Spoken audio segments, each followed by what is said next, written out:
এক গ্রামে রাহুল নামে এক ছেলে থাকতো। সে খুব দুষ্টু ছিল, কিন্তু মনটা ছিল খুব ভালো। একদিন রাহুল স্কুল থেকে ফেরার পথে দেখলো রাস্তার পাশে এক বৃদ্ধ লোক বসে আছেন। লোকটির হাতে একটি ছোট ব্যাগ, কিন্তু মুখটা খুব চিন্তিত। রাহুল কাছে গিয়ে জিজ্ঞাসা করলো, কাকু, আপনি এখানে বসে আছেন কেন? বৃদ্ধ বললেন, বাবা, বাড়িতে আজ রান্না করার মতো চাল নেই, তাই বাজারে এসেছিলাম, কিন্তু আমার টাকা হারিয়ে গেছে। রাহুল নিজের পকেট দেখলো, তার কাছে মাত্র 30 টাকা ছিল। সেই টাকা দিয়ে সে নিজে ফুচকা খাবে ভেবেছিল। কিছুক্ষণ চুপ করে থেকে রাহুল বলল, কাকু, এই টাকাটা আপনি রাখুন। বৃদ্ধ অবাক হয়ে বললেন, কিন্তু তুমি কি করবে?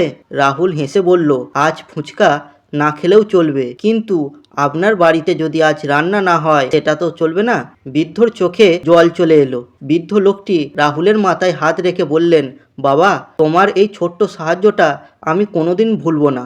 রাহুল হেসে বলল, কাকু, আমাকে আশীর্বাদ করবেন। রাহুল হাসি মুখে বাড়ি ফিরে এলো। রাহুলকে এত খুশি দেখে তার মা জিজ্ঞাসা করলেন, বাবা, তোকে আজ খুব খুশি মনে বাড়ি ফিরতে দেখছি, কি হয়েছে বলতো?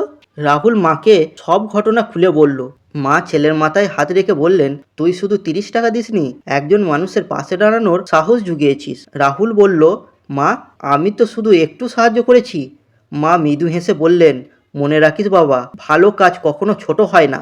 রাহুল কিছুক্ষণ চুপ করে রইল, তারপর মাকে জড়িয়ে ধরে বলল, মা, আমি যখনই পারবো নিজের সামর্থ্য অনুযায়ী মানুষের পাশে দাঁড়াবো।